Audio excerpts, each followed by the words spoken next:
तो प्रोग्राम के पिछले हिस्से में हमारी बात कुछ एससीओ कॉन्फ्रेंस के हवाले से हुई।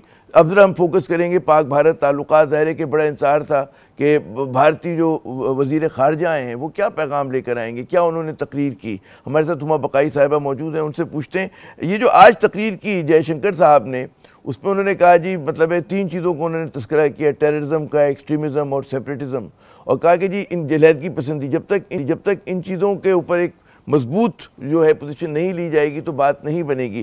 किस तरह से देखती हैं आप, क्या पैगाम था उनका इस अपने खिताब में? जी, पैगाम में तो कोई तब्दीली नहीं थी और मैं ज़बान संभल के गुफ्तगू की उन्होंने। जी हाँ, माजरत के साथ ये गुजारिश करूंगी कि अब जब इंडिया टेररिज्म की बात करता है ना, हाँ। तो ये बिल्कुल एक टूटा रिकॉर्ड लगता है, क्योंकि इसके पैरेलल जो स्टोरी चल रही है और जो सूरत हाल हुई है कनाडा में, तमाम सफारतकारों को एक वक्त में पर्सन नॉन ग्रेटा कहा जाए और जमीन छोड़ने के लिए कहा जाए, ये अनप्रेसिडेंटेड है डिप्लोमेटिक हिस्ट्री में जो इस वक्त कनाडा और इंडिया के बीच में हुआ है। और मैं आपसे एक और गुजारिश भी करूं, हमारा मीडिया बहुत माजरत के साथ आपसे, मीडिया बहुत जल्दी हाइपर हो जाता है। जब जयशंकर साहब की तशरीफ लाने की बात हुई तो ही उन्हें लगा कि कोई ब्रेक थ्रू हो गया, कोई ताल्लुकात बेहतर हो जाएंगे। फिर जो ये आज सो कॉल्ड मुलाकात इंडिया के कहने पर जब उनकी सीटिंग अरेंजमेंट चेंज किया गया और कुछ मेरा ख्याल है मुस्कुराहटों का एक्सचेंज हुआ, कहा जा रहा है बातचीत भी। मैं अभी आपके शो से पहले एक इंडियन शो में थी, वहां पे जो एंकर था उसने इंट्रोडक्शन इस तरह की कि जी जयशंकर साहब का रेड कार्पेट इस्तकबाल किया गया, उन्होंने मुश्किल मुसाफा किया और उसके बाद उन्होंने ये कहा कि 20 सेकंड का इंटरेक्शन हुआ, और उन्होंने कन्वीनियंटली ये बात नहीं बताई कि उस 20 सेकंड के इंटरेक्शन की भी गुजारिश इंडिया की तरफ से आई थी।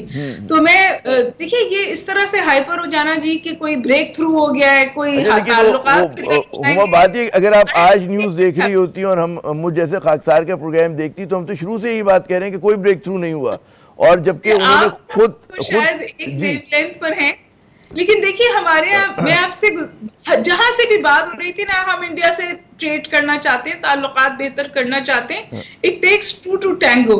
इंडिया की तरफ से ऐसी कोई इंडिकेशन नहीं है, बिलखुसूस इस रिजीम की तरफ से, जो हमें इस की तरफ सोचने की भी इजाजत दे। जयशंकर साहब वो शख्स हैं जिन्होंने, जो इंडिया की तरफ से बात आई थी ना, अनइंटरप्टेबल डायलॉग, इन्होंने कहा आज से अनइंटरप्टेबल डायलॉग शेल्फ हो गया। सबसे ज्यादा toxic anti Pakistan statements Jaishankar साहब ने दिए। गोवा में जो उनका रवैया था बिलावल भुट्टो साहब के साथ, वो मेरे और आपके सामने, और आज भी उनका मीडिया ऐसा कह रहा है भाई तुम एससीओ का समिट अटेंड करने आए थे जैसे दूसरे डेलीगेट्स आए थे, तुम भी आए थे, हम पे तो कोई एहसान नहीं किया था। वो बिल्कुल इस तरह पेंट कर रहे हैं। आप जाइए इंडियन मीडिया देखिए, जैसे पाकिस्तान बिछ गया और जयशंकर साहब ने हम पे कोई एहसान किया कि वो तशरीफ लाए। अरे तासुर क्या इस वजह से नहीं किया क्योंकि dying moments of the program है कि नवाज शरीफ साहब मिले एक भारतीय सहाफ़ी से और उन्होंने जिस तरह से मोदी से मुलाकात का कहते हैं ख्वाहिश का इजहार किया, और वो भूल गए कि जी पाकिस्तान की पोजीशन है कि हमने डाउनग्रेड किया ना डिप्लोमेटिक टाइज को आफ्टर अगस्त 5, 2019। ये पाकिस्तान के इनिशिएटिव था, हमने तिजारत रोकी। तो उन्होंने जिस तरह से कहते हैं ना कि भाई कायद हुक्मरान पार्टी के, उन्होंने जो मैसेजिंग की उन्होंने ओवरशैडो कर दिया उस चीज़ को, एसटीओ के इजलास की बहुत सारी चीज़ों को। आप नहीं समझती कि वो वहाँ से एक गलत पैगाम गया जो बरकत दत्त से मीटिंग थी और जो उन्होंने वहां पे बयानिया किया, भूल गए कि उन्होंने ना कश्मीर की बात की ना किसी और चीज की बात की। जी एससीओ में बायलैटरल इश्यूज नहीं आ सकते, दुरुस्त, लेकिन एससीओ में ये और बायलैटरल इश्यूज को लेकर एक ऑर्गेनाइजेशन दफन हो चुकी है, सार्क का किसी को नाम भी नहीं याद है, लेकिन उसमें वाज़े तौर पे आया है कि आप एक तरफा रिस्ट्रिक्शंस ट्रेड पर नहीं लगा सकते, लेकिन जो ट्रेड तक पहुंचने के लिए रिक्विजिट्स हैं वो पाकिस्तान और इंडिया के बीच में इस वक्त है नहीं। और जो ट्रेड हो रहा है उसमें हमारा 41% जो है डेफिसिट बढ़ा है, उसमें इंडिया का नाम भी शामिल है। आपने नवाज शरीफ साहब की बात की,